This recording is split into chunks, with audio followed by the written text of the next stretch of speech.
अगर आपकी class 11th physics बिल्कुल बर्बाद हो चुकी है तो आप सही वीडियो पे आए हो। इस वीडियो में मैं आप लोगों को बताऊंगा फिजिक्स के लिए एक अल्टीमेट स्ट्रेटजी, एक बढ़िया वाली स्ट्रेटजी, एक प्रैक्टिकल स्ट्रेटजी। हाँ, ये नहीं है कि भाई अगर आपको मैं स्ट्रेटजी बता रहा हूं तो इसका मतलब है कि भाई यहां पे तो स्ट्रेटजी देखने से काम चल जाएगा। नहीं, मेहनत तो आपको करनी पड़ेगी, बट हमें आज के ज़माने के हिसाब से चलना होगा। मेहनत करनी है बट एक स्मार्ट वे में करनी है।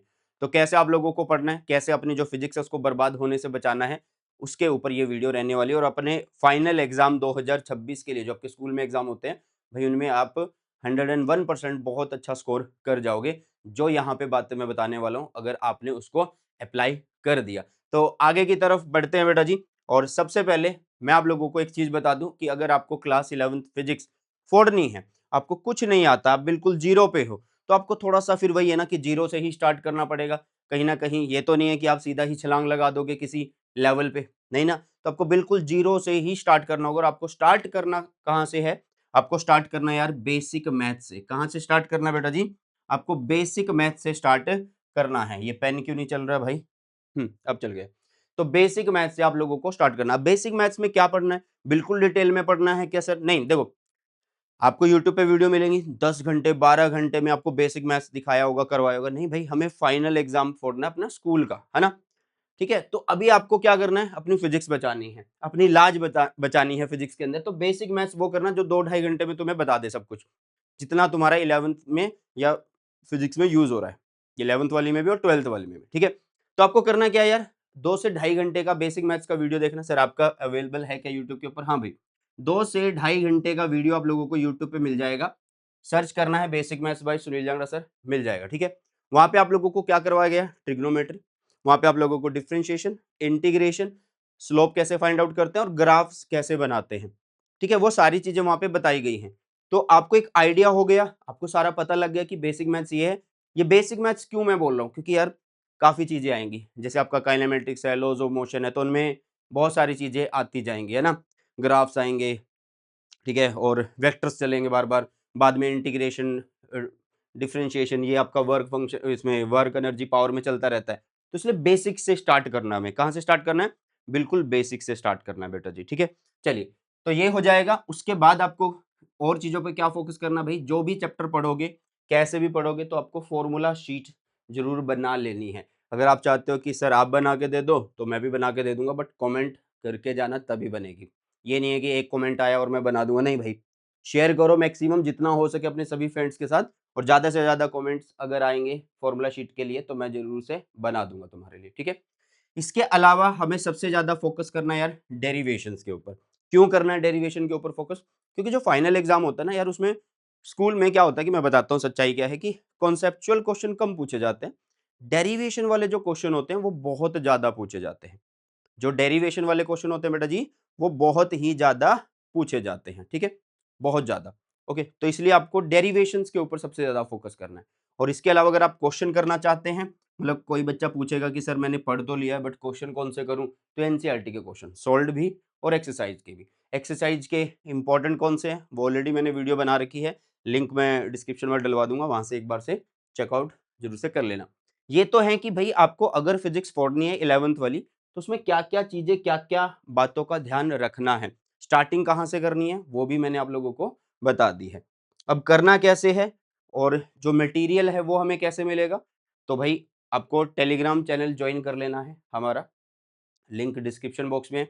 वहाँ पे आपको क्लास 11th फिजिक्स के रिगार्डिंग जितना भी कंटेंट है पीडीएफ फॉर्मेट में मिल जाता है, चाहे वो लेक्चर नोट्स हो, मेरे खुद के नोट्स हो, short notes, detail hand written notes, सारे भाई आपके सुनील सर के बिल्कुल मशहूर हैं। यूट्यूब के ऊपर आप चेक कर सकते हो, सर्च कर लेना कि class 11th physics notes by Sunil Jangra sir. ठीक है, तो आपको टेलीग्राम सबसे पहले ज्वाइन कर लेना, क्योंकि जब हम पढ़ते हैं तो हमें कंटेंट की कमी रहती है, नोट्स की कमी रहती है ना। तो वो सारी चीज़ आपको यहाँ पे मिल जाती है। अब आपको जब भी अपनी फिजिक्स स्टार्ट करनी है, अभी आप जीरो पे थे, आपने बेसिक को कवर कर लिया, ठीक है, और उस बेसिक में वेक्टर्स भी करना है। ठीक है, आपने बेसिक्स को कवर कर लिया, अब कहानी शुरू करते हैं। तो कहाँ से कहानी शुरू करनी है?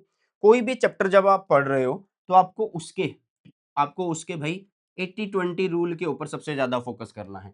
What is the 80-20 rule? 80-20 rule का मतलब होता है बेटा जी मोस्ट इंपॉर्टेंट टॉपिक्स। ठीक है, मोस्ट इंपॉर्टेंट टॉपिक्स बेटा जी। क्लियर है? MIT बोल सकते हैं, मोस्ट इंपॉर्टेंट टॉपिक्स। इसका मतलब ये है, मतलब हमारी जो फिजिक्स है ना भाई 11th वाली, अगर हम 12th वाली की भी बात करें तो इसमें कुछ पोर्शन ही जो है उसमें से ही बार-बार पेपर बनता रहता है। स्कूल में भी ऐसा ही होता है, कोई इतनी बड़ी बात नहीं होती, ठीक है? तो 80-20 रूल का मतलब है मोस्ट इंपोर्टेंट टॉपिक्स। वैसे मैंने इसके ऊपर वीडियो बनाया हुआ है, अगर आप चाहते हैं अपडेटेड वीडियो बना दो, तो मैं बना दूँगा, ठीक है? तो वही है, कमेंट्स के ऊपर रहेगा। अच्छा, ये सबसे पहले कि भई मतलब हमें इसके ऊपर फोकस क्यों करना चाहिए?